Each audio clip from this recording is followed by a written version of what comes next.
If getting dressed in this heat feels like a daily struggle, if your clothes cling, sweat shows up in all the wrong places, and everything stylish suddenly feels impossible, you are not alone. It's 35 degrees in Italy, heat waves everywhere, and dressing feels like a battle. But for many parts of the world, this heat is not unusual, it's the default. And the women there don't just survive it, they look incredible doing so. But how? That's exactly what we're gonna find out today. Those are the topics that we're gonna explore, so let's just dive right into it.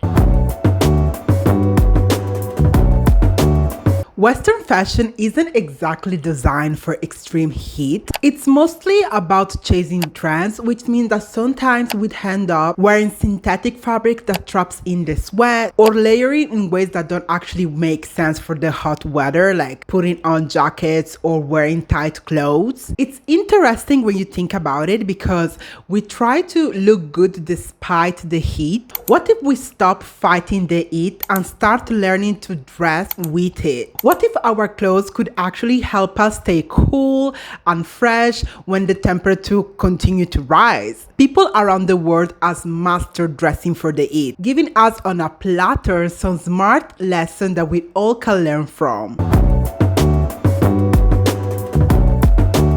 In regions like the Middle East, where often the temperature exceeds 40 degrees, the goal is to shield the body from direct sun and also allow maximal ventilation and airflow. Of course, cotton, linen, and silk are traditional staples, especially in looser weaves, but surprisingly, many desert communities also use light wool. Yes, it's insulating, but also helps regulate body temperature and wick moisture, which ultimately is their final goal. One of the most misunderstood aspects on hot climate dressing, especially in Middle East, is the idea that more fabrics can actually mean more comfort. To someone raised in the Western world, the instinct will be automatically to wear less to stay cooler. So think tank tops, shorts, specifically jean shorts, and mini skirt. The skin is hot, but in much of Middle East, centuries of lived experience with extreme heat have shaped the opposite philosophy.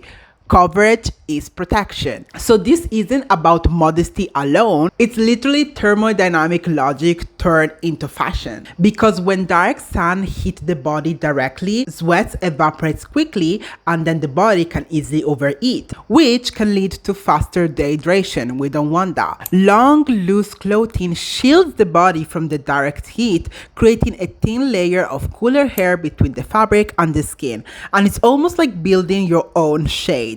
So long sleeve and full length garments block UV rays, helping regulate body temperature while still allowing airflow. Layering does not mean stacking heavy materials. Instead, it means using lightweight fabrics in volumes that don't trap heat. So when this is done right, the coverage on the fabric will keep the skin cooler and drier. So we can already understand that garments such as the kaftan, abaya, and tobe aren't just cultural pieces, they are environmental solution. Their shapes are intentionally voluminous to let the heat escape from the body, and structured so the garment moves with the wind and never clings, and open or adjustable, so often unbelted or worn over loose trousers or dresses. The effect is a silhouette that feels free and not restrictive. It allows movement, expression, and comfort even in scorching hot weather. The Middle East approach offers a visual contrast to Western summer fashion, which often we know equates heat with minimalism. But here we think flowy and loose, so swap those tight denim shorts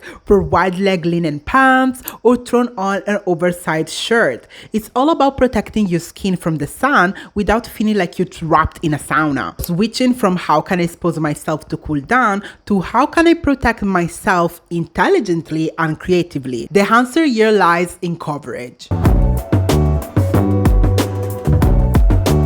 Cotton dominates East, West, and part of Central Africa, but it's not the stiff over-processed cotton of fast fashion that we have here in the Western world. It's often hand-spun or locally made, loose woven and breathable. It lets hair flow, absorbs moisture, and doesn't cling to sweaty skin. West Africa's wax print or Ankara is usually 100% cotton, vibrant and structured enough to stay off the skin even when it's hot. Kente from Ghana and Azo Oke from Nigeria are hand-woven fabrics traditionally made from cotton or silk, used for special occasions but still suited to warm weather. In East Africa, lightweight cottons like Kikoi and Kitenge comes in vibrant colors, and they're used as wraps, skirts, or shoulder straps to protect from the sun while staying cool. But the cut matters as much as the fabric. Traditional African garments tend to be loose and generous, such as the bubu in West Africa, which is a flowing robe that moves with the wind, creating space between skin and clothes to help air circulate. Wrapper skirts called iro in Yoruba are rectangular fabrics tied around the waist, paired with loose blouses or structured tops,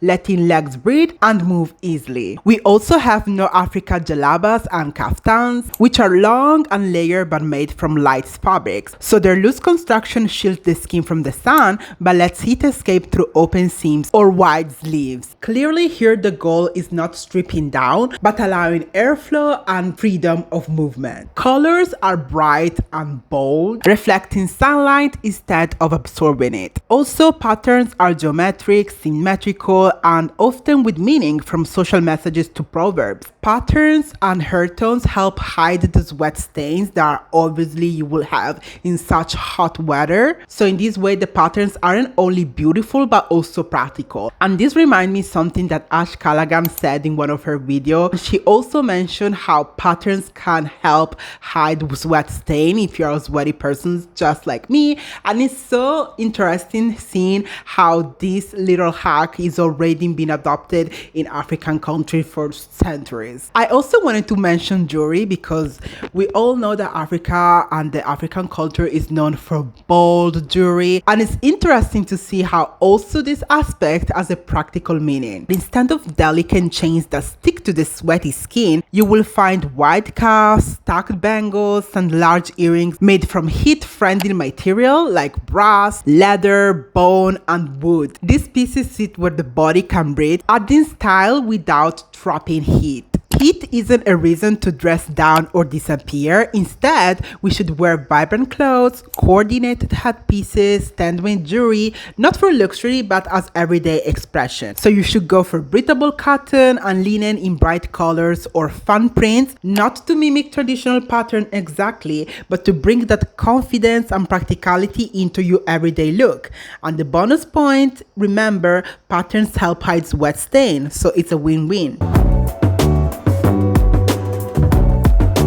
One of the characteristics of South Asia's climate is that it's changed a lot, like a lot. From hot sticky days, from sudden monsoon rays and cool evenings. So we can see that here the fashion has to be versatile. Focus on layering that is easy to adjust throughout the days. Cotton is the backbone of all South Asia, but it's not just any cotton. It's muslin, which is especially famous from Bengal, which is the region that includes Bangladesh and eastern India. And this fabric is ultra light and airy, almost gauzy, perfect for humid heat. Then we have khadi, an hand-spun cotton fabric from India, which is a bit heavier but still breathable, carrying the added cultural weight of being eco-friendly but also handmade. Traditional garments like sari, salwar kameez, and lungi are designed to be versatile. In fact, the sari's flowing drape can be adjusted to increase ventilation or provide modest coverage depending on occasion and climate. Layers such as a dupatta, which is a scarf, serve multiple roles, from shielding from the sun to signifying cultural identity or even offering a graceful way to balance exposure. The kurta, which is a loose tunic worn across India, Pakistan, and Bangladesh, can be worn alone on hot days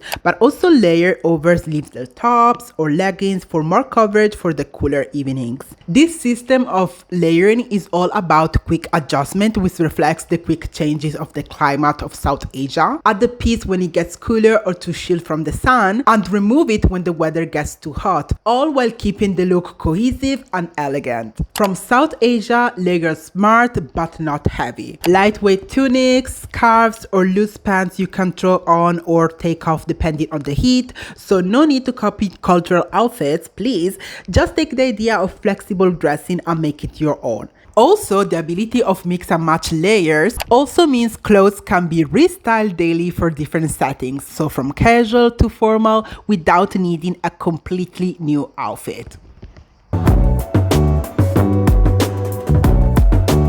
Australia and the Pacific continent has one of the highest UV levels in the world. So in this case, sun protection isn't just an afterthought, it's literally designed to be built for the clothes, like inside the clothes. They literally have sun protective clothes. I didn't even know that this was a thing. Actually designed with special fabrics that blocks or absorb UV rays, often rated with the UPF, which is ultraviolet protection factor score. Think about SPF for sunscreen, but this way for clothes. These fabrics are usually tightly woven to reduce skin exposure, but still lightweight and breathable to avoid overheating. And many are treated with anti-UV chemicals that don't wash out, offering long-lasting protection. You will find anything from long sleeve tops to hats to even swimwear designed to protect the skin from the rays. And these garments are not only used from the outdoor enthusiasts, it's literally being adopted in the everything use from everyday people. Popular Australian brands Ripcore, Quicksilver, and UV Skins offer clothing that merge performance with fashion. So here the aesthetic isn't just functional, but it's often minimalist and clean with sun protection seamlessly integrated,